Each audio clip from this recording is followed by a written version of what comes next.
In the center of Guatemala City is the biggest garbage dump in Latin America. Over 11,000 people, 6,500 of them children, depend on it for food. Potter's House Association, a Christian nonprofit organization, is established themselves on the edge of this tragedy to treasure these people.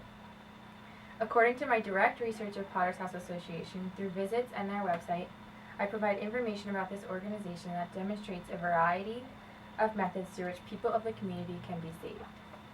Dedicated to serving and providing for over 10,000 families, Potter's House Association has made a positive impact on those dependent on the dump.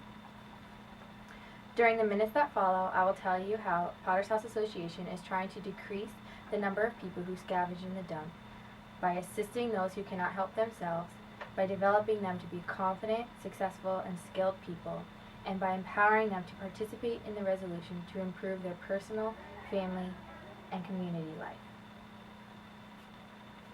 One woman by the name of Gladys Gutes is the founder of Potter's House who has made all this possible.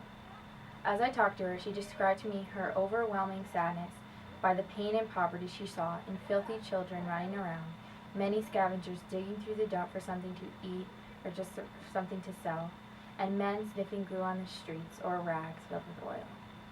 What made the opportunity real for Gladys was a man who offered to donate a piece of land that was located directly on the edge of the dump.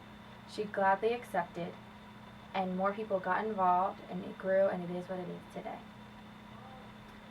The first way Potter's House cares for people is by assisting those of Guatemala City who live in and around the dump, relieving those who cannot help themselves through community support.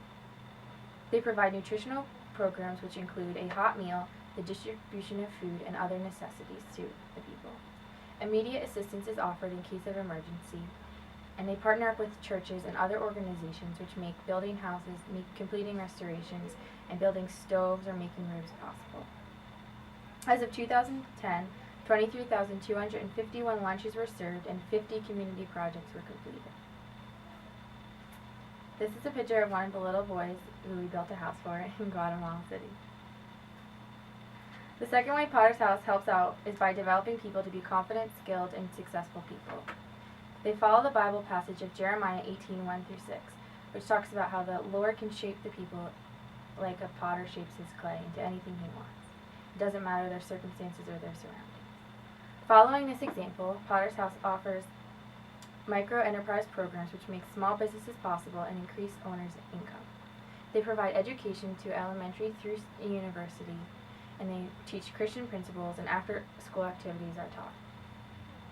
In 2010, 150 children attended elementary school, 50 teenagers went to secondary school, and 80 parents were involved in the after-school classes.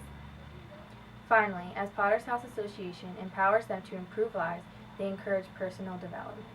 They teach on ways to grow and lead. They demonstrate ways to think and find solutions to their problems, and they encourage these treasures to realize how they live should not be acceptable and strive to change.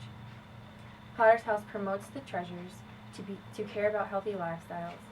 Medical attention is provided through disease or illness, and education classes are taught in hygiene.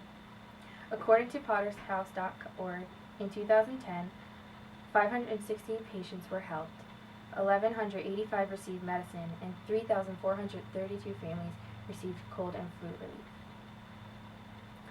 As you have heard, Potter's House Association is giving many opportunities to those living in poverty. In living out their vision, they have helped to decrease the amount of pain and suffering in this area. Potter's House has done this by assisting, developing, and empowering these people. With significant improvements, Potter's House Association is highly regarded in Guatemala City by those treasures who thought no one cared.